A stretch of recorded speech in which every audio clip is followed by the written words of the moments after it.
Hong Kong, native English-speaking teachers, or NETs, play a significant role in secondary schools, enhancing the teaching and learning of English. The Education Bureau recruits NETs from around the world, giving students here the opportunity to come into contact with authentic English on a regular basis. You're now going to hear from a number of people involved in the NET scheme.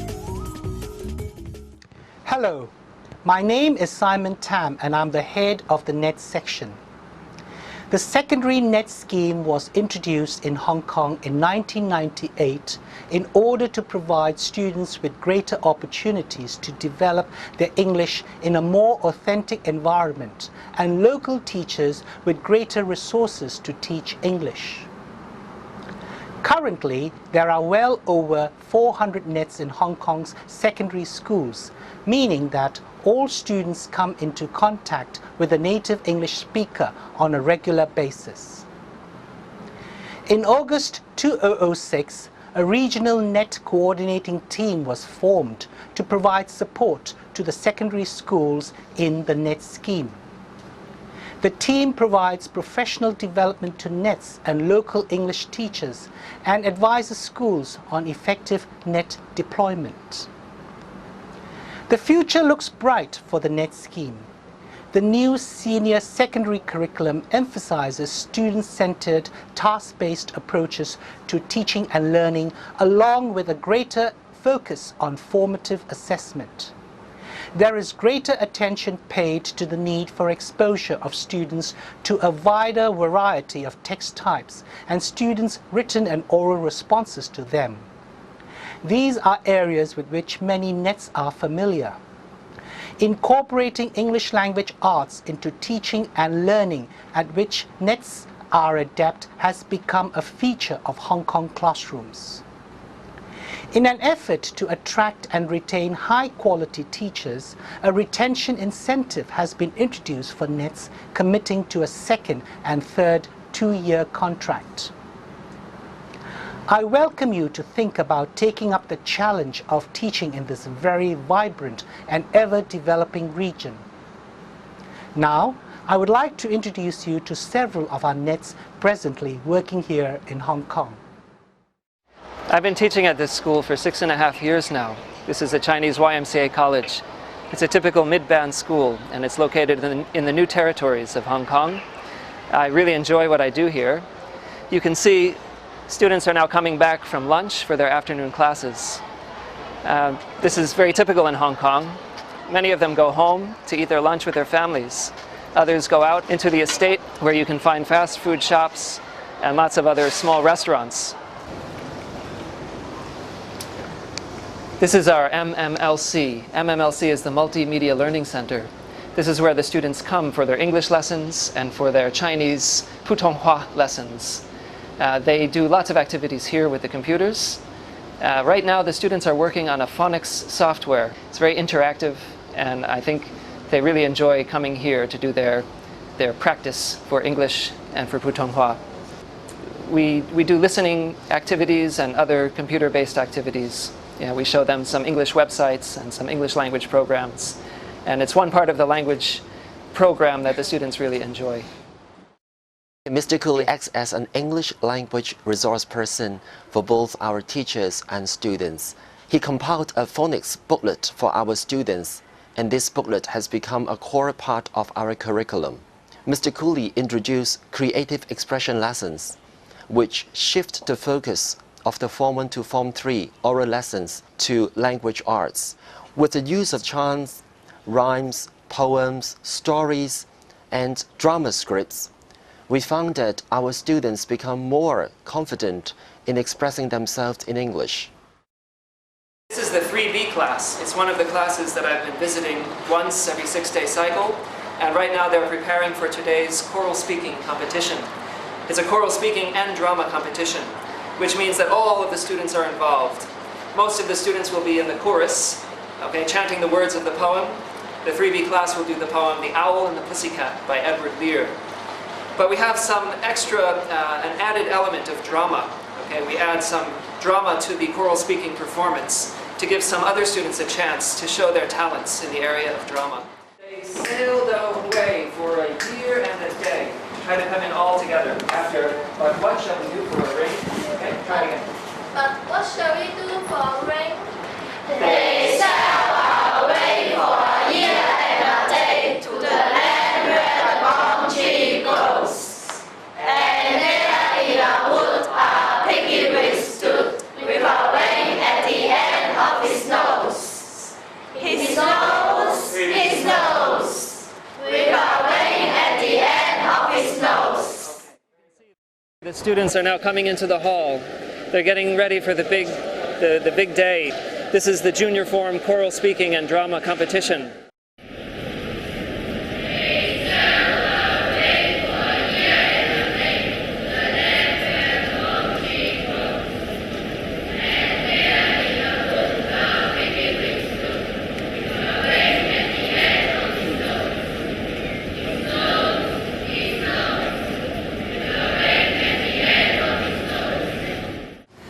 Living in the new territories is really nice because the cost of living is quite low compared to other parts in Hong Kong. This apartment is well within the special allowance that we get, which is added on to our salary. So we're able to live here affordably and still be able to save some money at the end of every month. This housing complex is a very comfortable place for us to live. In the center of the complex there's a clubhouse, and the clubhouse has lots of great facilities. There's a swimming pool, and there are also lots of other rooms where we can play sports like table tennis or badminton or squash. There's a reading room, and there are lots of study rooms. Right now my daughter is studying with my wife. Sometimes they go to the clubhouse and they study there as well. And then she can meet some of her friends. My daughter is learning English in her school, the school she goes to every day. And in addition, she takes Japanese lessons once a week at another school. As for shopping, we have plenty of places nearby. We can walk to the nearest supermarket. There's a great big mall in the center of our town where we can do all of our shopping, our food shopping and our clothes shopping, and they've got lots of restaurants very conveniently located near our apartment. Banking in Hong Kong is very convenient. Some of the banks here will allow you to do internet banking and to open foreign currency accounts. We have our banking cards, and the ATM machines are all over the place, and we can easily get cash when we need it. If we wanted to enjoy the city life in the central part of Hong Kong, that's not a problem either, because the transportation will take us there within an hour. And we do that from time to time on the weekends. We have our domestic helper now who can stay at home with Lisa, and that really enables Cowdy and myself to go out more regularly. This is where we live. It's a bit small by Western standards, a bit smaller than the place we were living in New York, but it's comfortable. You can see it's large enough for a family of three. We have 3 bedrooms, and we have plenty of room for our domestic helper, and I think we're quite comfortable here. My day begins at 7:45 each morning when I sign in at school and go to the staff room. Also, I have to do duty at lunchtime or after school, like playground duty, but it's not onerous at all. My students had to do preparation for a unit of work on HIV/AIDS. To do this, they had to do internet research, and they produced a booklet cum newspaper on HIV/AIDS. Now, this little exercise teaches the students how to use Publisher, and also this information is preparation for a writing assignment, which they'll have to do later on. The assignment is a 500-word article in the school newspaper on HIV/AIDS. I'm happy to have had Miss K as our NET teacher for the past 5 years. Because of her friendly, cheerful, and active personality, many of our students like to talk with her. A NET teacher can actively approach the students and help them overcome their shyness. Apart from teaching English classes, she helped the students publish a school English newspaper and teach them how to make films. Also, our NET always bring innovative ideas for activities that help the student improve their English in a classroom setting. Last year, we decided to expand the role of the NET at our school. Ms. K attended a language arts course And this year, she is helping our teachers prepare materials for language arts. She is preparing materials for the teaching of poetry, drama, film, and readers' theatre. This is a very different role for Annette in Hong Kong, but a role which Annette can do very well. Not all students in Hong Kong have had a chance to talk to native speakers of English. And so Annette can play an important role in providing such opportunities to students in Hong Kong. Language arts has become very, very important in the junior and senior curriculum here in Hong Kong. And what we're trying to do through language arts is learning English through language arts and getting the students to enjoy English. So now I've become a resource teacher here at school, and I prepare units of work to help students enjoy English. For example, I prepared a unit of work on James and the Giant Peach, and we use the novel and we also use the movie, and we integrate parts of the novel and also parts of the movie in a work unit. We have all sorts of things in here for the teachers. The students get a booklet of work, and in it we have listening exercises, we have vocab exercises, readers' theatre, poetry. There are many, many activities, and the activities follow in chronological order the story of the novel. Also, I'm working at the moment on a unit of work on the witches for Form 2. And it more or less follows the same line, where we use passages out of the book, we use parts of the movie and integrate them together. It's called sandwiching of these techniques to get through the story. And lately, the last thing that I've done is this is on the Form 6 level. This is Rocket Boys and the movie October Sky, which is a really fantastic non-fiction piece of work for the Form 6s. As you can see, it's quite thick, and it's a bit of a struggle for some of the kids to get through it. But with the questions that I've designed for them, they don't have to read the whole novel, but they more or less get an appreciation of what the novel's about. And also, as you can see, there are many, many activities that the students do on the novel and the movie integrated.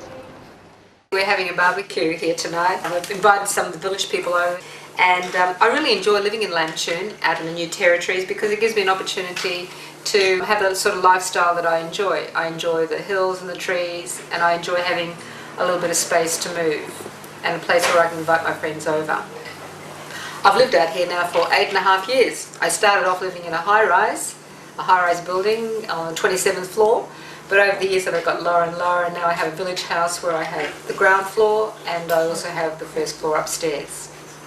I went home at Christmas time and I saw that Mum was getting really old, and rather than put her into an old people's home or into a retirement village, seeing I had the space here and a domestic helper, I thought this would be the perfect place for her to come. I really enjoy living here because it's close to Shenzhen, and I can actually go over the border where I've got my tailor and have my clothes made. I can have cheap manicures and pedicures and facials, and I can have all my curtains made there at a really reasonable price. So there are a lot of advantages of living out here in the New Territories, and I don't feel at all isolated. I can always go down to the island and Lau Kai Fong when I want to. And the rent here is also not very expensive. It's probably about the third of the price that you would actually pay on the island. I bought that in Vietnam. I had to go to a little tiny village out back of Hanoi on a motorbike. I went for 45 minutes on a motorbike, went to the village where they sell this pottery, and I carried this pot on the back of the motorbike all the way back to Hanoi, and then had it turned into a lamp. So I really love that little piece there. It means something special to me.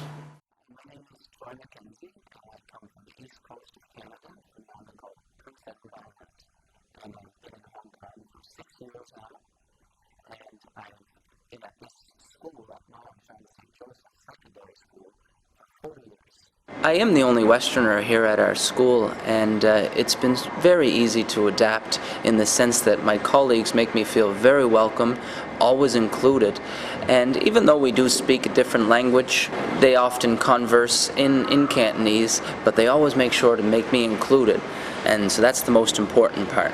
Our principal is one of our biggest English ambassadors. He's a great resource to have in the sense that he's always there. He's interested in English activities. He's always supporting our English resources. This is one of my favorite English festivals.